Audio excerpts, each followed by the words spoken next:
Ah, ben oui, ben oui. J'ai eu ça, ce petit passage-là, moi aussi. Solidarité, puis gna, puis nanana, puis je manifestais, puis je revendiquais, puis oh my God. Puis, à un moment donné, un jour, j'ai commencé à comprendre les bienfaits de la mondialisation. J'ai eu comme une mondialumination.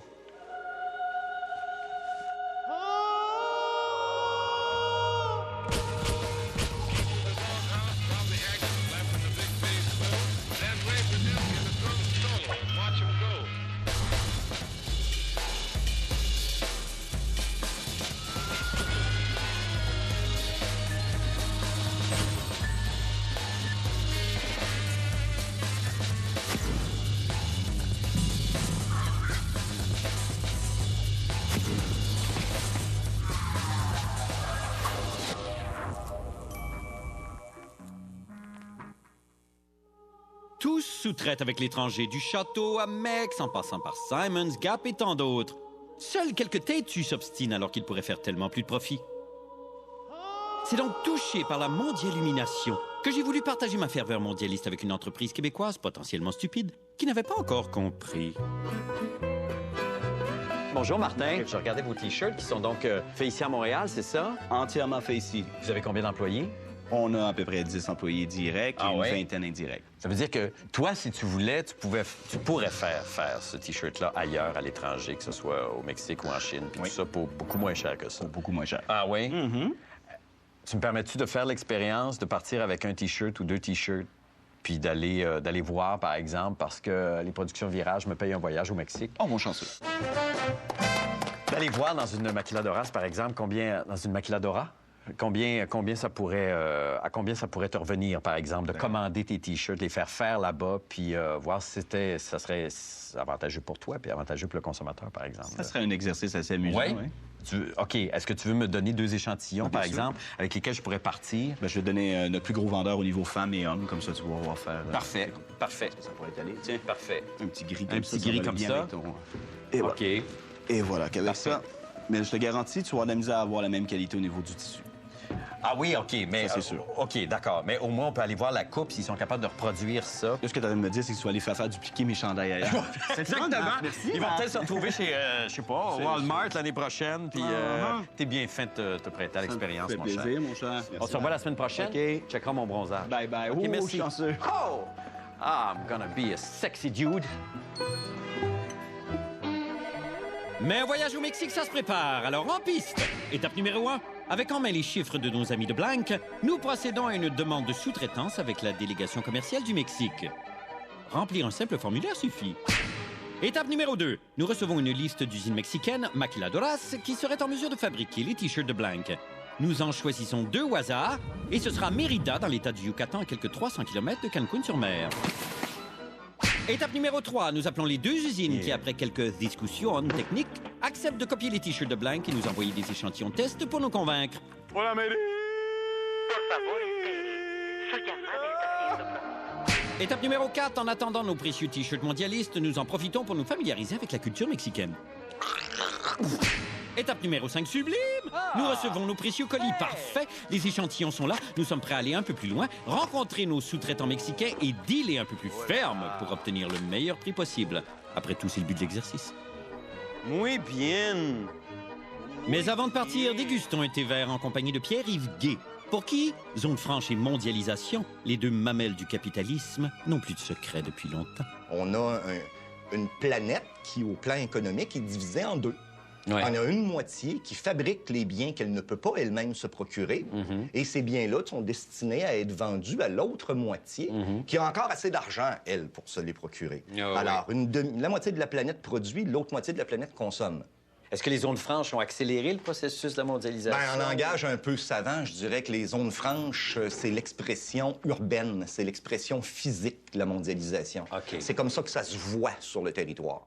Vous voyez, en 1995, il y en avait 500. En 75, il n'y en avait que 79. Hein?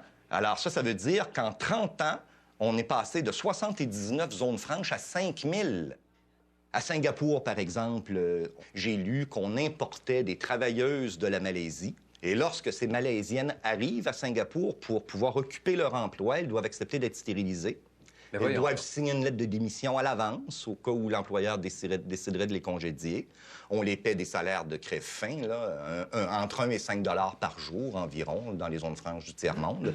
Et bon, ben c'est comme ça que ça fonctionne. Alors, les gens sont traités comme du bétail dans certaines zones franches. Puis il n'y a personne qui légifère là-dessus, il n'y a personne qui surveille l'Organisation mondiale du travail. En fait, on suspend les législations. Ce qu'il faut comprendre, c'est que la zone franche, c'est comme si un pays prenait une partie de son territoire et disait « je renonce à y appliquer mes lois et mes règlements.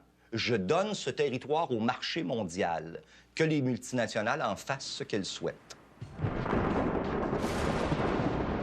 La mondialisation ne date pas d'hier, ni d'avant-hier. Et l'exploitation de l'un par l'autre non plus, d'ailleurs. Alors que le lion laisse la lionne faire le boulot à sa place, l'homme a toujours su profiter de l'homme. Les Romains, en envahissant le pourtour de la Méditerranée, en ont profité pour piller les ressources de leurs voisins, exploiter la main-d'œuvre étrangère et importer à Rome des produits bon marché comme le gladiateur gaulois, la statue grecque, l'esclave numide ou la déesse égyptienne. Plus tard, pour habiller leurs femmes de tissu plus sexy que la côte de maille, les chevaliers magasinent sur la route de la soie et en profitent pour aller faire la guerre à Jérusalem et ramener quelques breloques perses et quelques babioles ottomanes. Au XVIe siècle, avec la découverte du Nouveau Monde, on redécouvre aussi les avantages de l'esclavage. Des millions d'Africains sont alors embarqués de force pour servir de main-d'œuvre bon marché aux colons d'Amérique. Et il faudra attendre 1834 pour que l'esclavage soit aboli au Canada. Au XXe siècle, la mondialisation passe à la vitesse supérieure. L'accélération et l'expansion des moyens de transport et de communication favorisent en effet les échanges commerciaux et l'ouverture de nouveaux marchés. Au nord, le niveau de vie augmente et les consommateurs sont pris d'une envie folle de surconsommer. Au sud, les gens n'aiment plus faire la sieste sur les plages de sable blanc en attendant que la noix de coco tombe du ciel. Les multinationales ouvrent donc de nouvelles fabriques sous le soleil des tropiques où la main-d'œuvre abonde et les salaires sont au régime. Mais la mondialisation capitaliste et la course au bas prix entraînent aussi les pays à se faire concurrence en matière de réglementation, de protection sociale et de fiscalité. Et c'est le prix le plus bas qui fait vraiment la loi.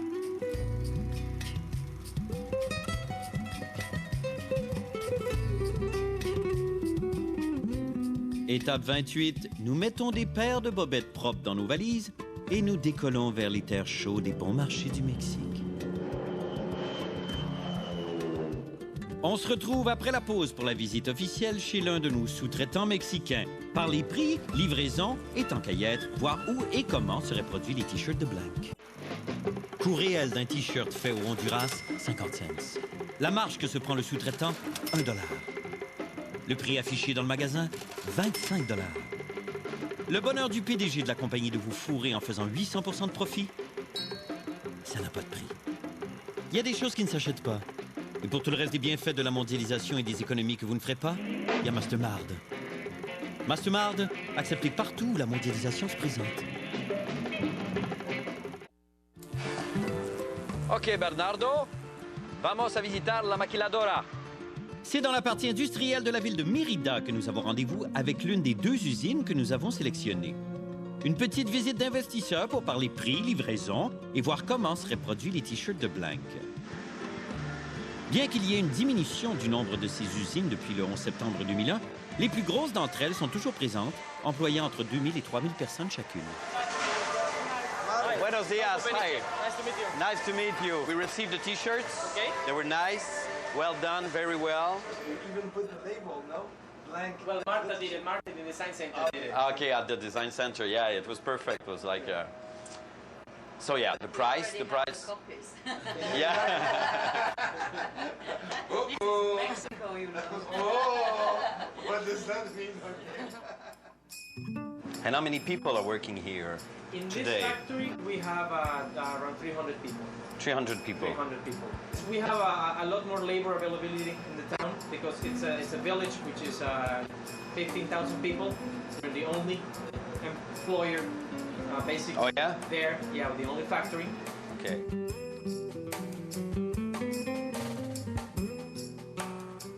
And then we're concerned about the human rights and how the way the workers are treated here.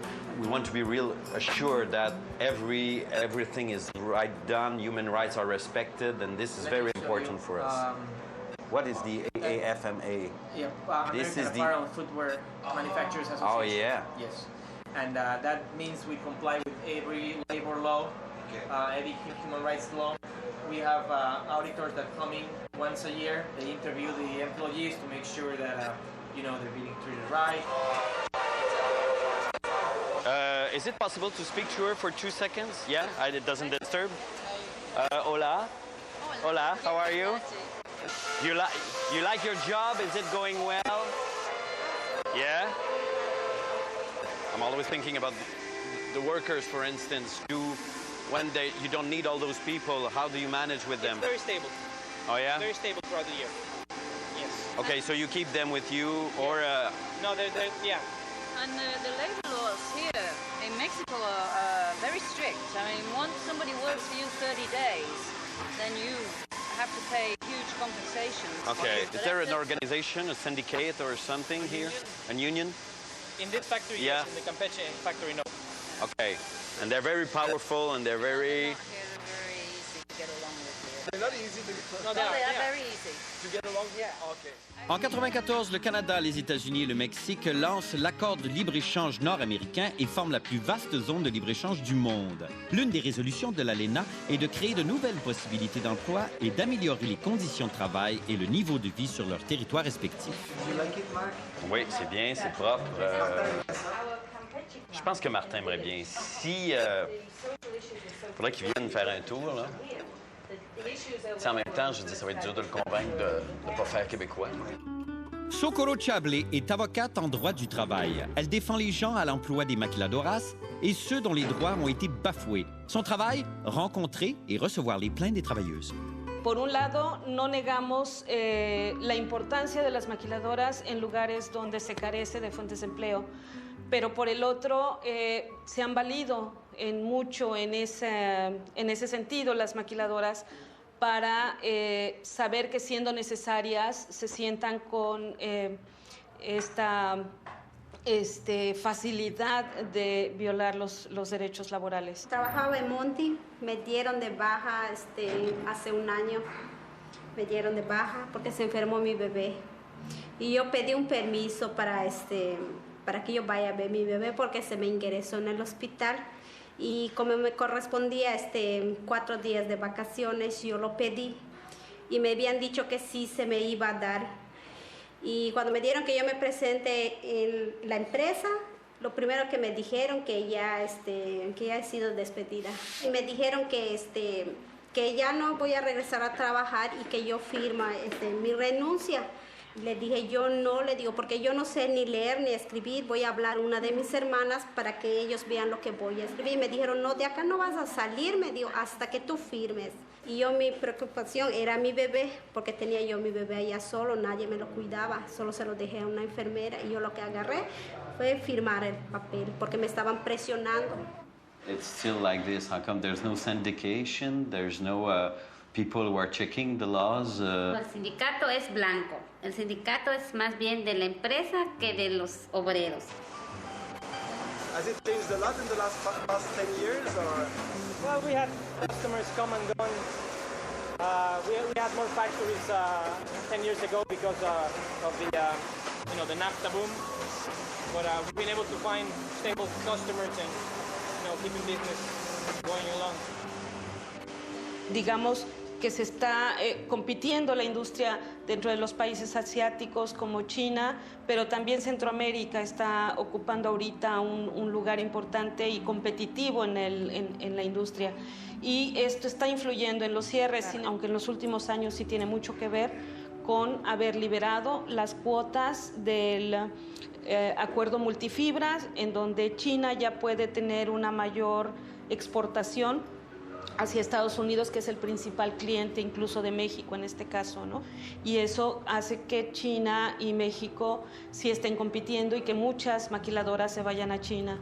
If you go to Asia, obviously you cannot compare us to those prices. I mean, those prices, are lower. What you have here is, I think, it's closer. Yeah, that's of course. You can get on a plane whenever there's a problem. You can get on a plane. You're here the same day. You can stop in Cancun for 1 or 2 days. And Uno de los factores que favorecen a México en su competencia con China es su cercanía con Estados Unidos. Eso todavía está permitiendo que muchas maquiladoras se queden en México y no se vayan a China, a pesar de que en China les podría favorecer más los costos por la mano de obra, que es muy barata. Estados Unidos exige cada vez tiempos de entrega más cortos, costos más bajos y mucha calidad. Y todo esto sí influye directamente en los derechos humanos laborales de obreras y obreros en la maquila. So you could manage between 50 and 25,000 for men and women, okay. Yes. And you know, if we can maintain those kind of volumes stably, I can better the price. Okay. It was in between 280 and 340 or Okay. something like that. Okay. If we can manage to come like in the mid of January, could be good for you. You're here, you are okay. Well, thank you very much, sir. Muchas gracias. Thank you very nice to meet you. So finally, there's no good maquinadoras. No las hemos encontrado. Las estamos buscando, pero creemos que parte del trabajo que tenemos por hacer hacia el futuro es ir empoderando a los trabajadores en el conocimiento y ejercicio de sus derechos laborales, pero al mismo tiempo exigiendo cada vez más a los empresarios maquiladores, a las marcas y a los gobiernos a que asuman su responsabilidad.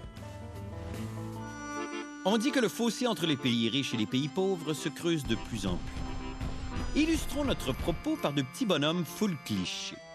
D'abord Sadou, petit garçon nu à l'origine floue, ami des mouches et fier représentant du tiers-monde. Et Craig, américain de souche et de ventre. Craig et ses semblables s'organisent pour conserver ce qu'ils ont et en obtenir plus.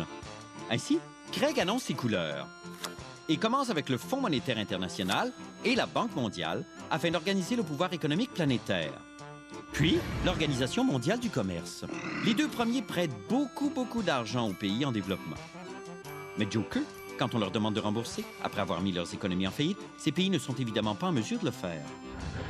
Mais on enchaîne avec le programme d'ajustement structurel qui permet la privatisation des ressources et ouvre la porte aux multinationales étrangères. Et la carte finale, quelle sera-t-elle? Donner aux multinationales qui viennent s'installer ce qu'elles veulent.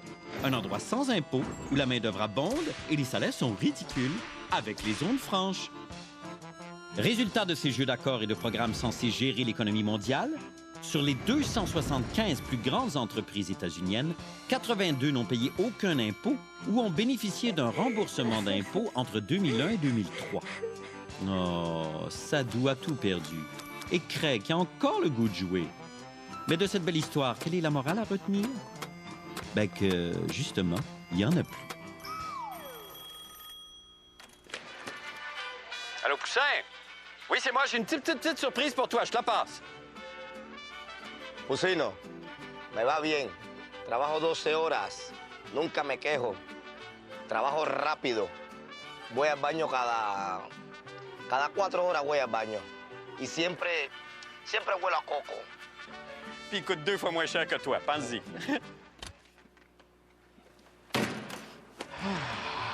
Oui, bien. Travailleur indien, 38 cents de l'heure. Travailleur chinois, 68 cents de l'heure. Travailleur du Cambodge, 32 cents de l'heure. Le sentiment d'être exploité, de n'avoir aucun droit et de ne pas se sentir comme un être humain à part entière, ça n'a pas de prix. Il y a des choses qui ne s'achètent pas. Pour tout ça et ces articles fabuleux dont nous profitons chaque jour, à bas prix, il y a Masterlar. Masterlar, il n'y a pas que les cochons qui font du bacon.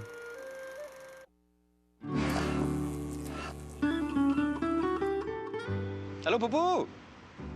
Ben, on vient de le rencontrer, là. Je viens de rencontrer c'est ça, le Matador. Entre 2,50 $, 3 $ à peu près, le T-shirt. On pourrait l'avoir à 1,50 $ en Chine. 50 sous au Bangladesh. 50 sous au Bangladesh? Ben, on va aller faire ça au Bangladesh. Ben oui, ben Bangladondon. Oui, bonjour, Monsieur Matador. Oui, c'est Marc Brelache. Alors, j'ai une bonne et une mauvaise nouvelle pour vous. La bonne, c'est que vous auriez pu avoir le contrat. Puis la mauvaise, c'est que vous ne l'avez pas.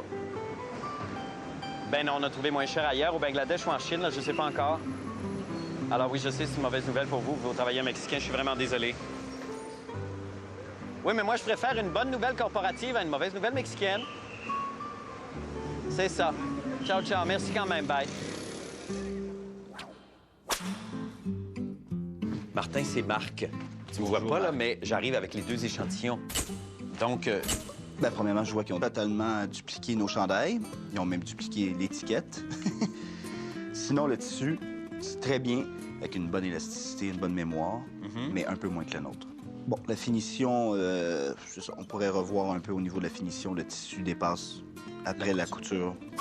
Je suis agréablement surpris de voir la qualité du tissu qu'ils ont utilisé pour faire les... Je m'attendais vraiment pas à qu'il ait presque dupliqué aussi le tissu. Il faut arrêter de... faut laisser tomber les légendes urbaines de dire que, bon, c'est fait là-bas, c'est pas de la qualité, c'est pas vrai. Ils sont devenus très compétitifs, là, avec les années. OK. Est-ce que c'est quand même... est-ce que ça te semble raisonnable comme prix, ça, entre 2,30 et 3 $ le chandail qu'ils nous demandaient? Enfin, 2,30 et 3 $ pour la qualité que je vois là, c'est sûr que c'est raisonnable comparé ici à Montréal, combien ça nous coûte. Par contre, tout dépendant des conditions de travail dans lesquelles ils étaient et ces choses-là, c'est là qu'il faut voir. Et tu persistes quand même à les fabriquer, continuer à les fabriquer ici à Montréal? Totalement. OK. Tu vas m'expliquer ça en haut? Oui. OK. Ça a commencé par l'achat dans les boutiques, où je commençais à voir les étiquettes faites au Canada disparaître, mais je voyais que les prix ne réduisaient pas en boutique. Que moi, en tant que consommateur, j'en étais frustré. À un moment donné, j'ai fait un revirement de carrière. J'étais graphiste avant. J'ai décidé de lancer une ligne de linge. Je cherchais des T-shirts faits ici au Canada pour pouvoir imprimer dessus. J'ai rien trouvé qui avait de l'allure. Même, je n'ai rien trouvé de fait à Montréal. Puis moi, je savais qu'il y avait beaucoup de plans de couture avant ici à Montréal qui fabriquaient du T-shirt de qualité. Alors, j'ai dit, c'est quoi le problème? Alors, je me suis dit, regarde, je vais fabriquer mes chandails pour ma ligne. Finalement, on s'est rendu compte qu'on avait quelques échantillons et on s'est rendu compte qu'il y avait des clients potentiels qui disaient, regarde, on cherche fait au Canada. Puis on n'est plus capable. J'ai dit, bon, mais laisse faire la ligne de linge, puis on devient fabricant de vêtements. Et c'est comme ça que Blink a vu le jour, il y a 2 ans. Est-ce que c'est simplement par principe que tu t'obstines à continuer à fabriquer tes T-shirts au Québec? Est-ce que ça te rapporte au niveau du marketing? Qu'est-ce que tu vas chercher là-dedans? Parce que tu pourrais faire tellement plus d'argent de fabriquer tes T-shirts ailleurs. Tu as entièrement raison, mais tu as parlé de principe, puis je pense que c'est juste ça. C'est vraiment par principe de dire c'est pas normal qu'on a perdu au-dessus de 30 000 emplois au Québec dans les 4 dernières années, juste parce qu'il y a des gens qui s'en mettent plus dans les poches.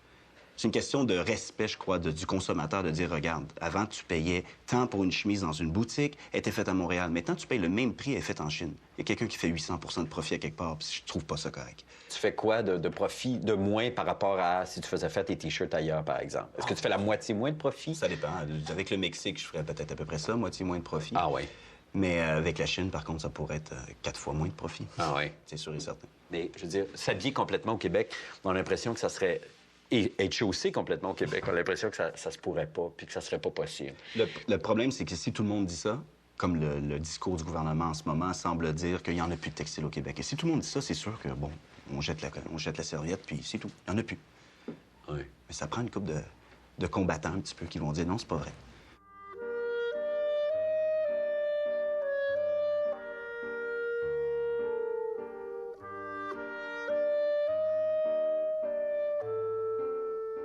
Alors, vous croyez pas à la théorie que c'est un passage obligé, par exemple, pour certains petits États ou pour certaines petites communautés de travailler, faire du cheap labor pendant quelques années pour, à un moment donné, se bâtir un capital économique, puis une expertise, puis à un moment donné, devenir plus solide financièrement? Ça, c'est une interprétation qui se compare à l'interprétation des esclavagistes du 19e siècle qui disaient qu'en allant chercher des esclaves en Afrique, on allait les civiliser, qu'on allait les sortir de la misère et qu'au fond, on leur rendait service en faisant nos esclaves à nous ici. Et puis qu'un jour, ils réussiraient à accumuler un peu d'argent, ce qu'on appelait du capital primitif, et que cet argent-là, ensuite, ils pourraient l'investir et démarrer des entreprises et ainsi de suite. C'est pas l'esclavagisme qui a permis aux Noirs américains d'améliorer leur niveau de vie. Hein, c'est lorsqu'ils s'en sont libérés. Fait qu'à vous entendre, on peut pas être pour la mondialisation. Il y a pas... Pas cette mondialisation-là, parce que ça, c'est la mondialisation capitaliste. Ouais. C'est même pas la mondialisation de l'économie. Parce que si on parlait de la mondialisation de l'économie, dans son sens large, on parlerait de la mondialisation dans le partage des gains de productivité. On parlerait d'une redistribution des revenus à l'échelle mondiale. On parlerait de revenus minimum à l'échelle mondiale. Et il existe tout ce qu'il faut pour qu'on fasse de telles ententes. On peut en faire au niveau de l'OCDE, on peut en faire au niveau de l'OMC, on peut en faire au niveau de l'ONU, on peut en faire partout pour d'abord empêcher les licenciements massifs qu'on cherche souvent, qu'on fait souvent dans certains pays pour pouvoir délocaliser ensuite ailleurs, et un salaire minimum à l'échelle mondiale pour empêcher les firmes de se délocaliser dans le but d'aller exploiter de façon éhontée une main-d'œuvre. On pourrait aussi avoir des règles pour partager les gains de productivité. Parce qu'il faut bien comprendre que quand une firme réussit à faire fabriquer des jeans qu'elle va nous vendre à nous 150 $ la pièce, qu'elle les fait fabriquer pour 25 sous, on pourrait penser que les profits supérieurs que les multinationales réalisent dans les zones franches vont, d'une manière ou d'une autre, revenir dans nos poches. Ben non, ben c'est par ça. des transferts de profits. Ouais, sauf que nous ne sommes pas tous actionnaires de multinationales. Non, non, évidemment. Bon, alors c'est une spirale de la misère, finalement. Hein? Oh, j'abandonne pas, hein? Puis si c'est pas le Bangladesh, ça sera le Sri Lanka, le Pakistan, le Pointe-aux-Trembles, je m'en fous. Il y a toujours moyen d'aller là où ça coûte moins cher. Il y a toujours moyen de faire plus d'argent aux actionnaires. Oh oui, plus, toujours plus. Bangladesh, here I am! Ici Patrice Lécuyer. Vous êtes une famille ou un groupe? Je vous invite à vous inscrire au Moment de vérité sur radio-canada.ca/Patrice. J'étais prêt à tout pour faire sortir mes amis. Qui devra payer pour leur liberté? Pour les meurtres au sein de la communauté, ça plaisante pas. C'est œil pour œil. Faut faire demi-tour. T'es complètement malade, on vient de s'échapper. Fais-le, discute pas.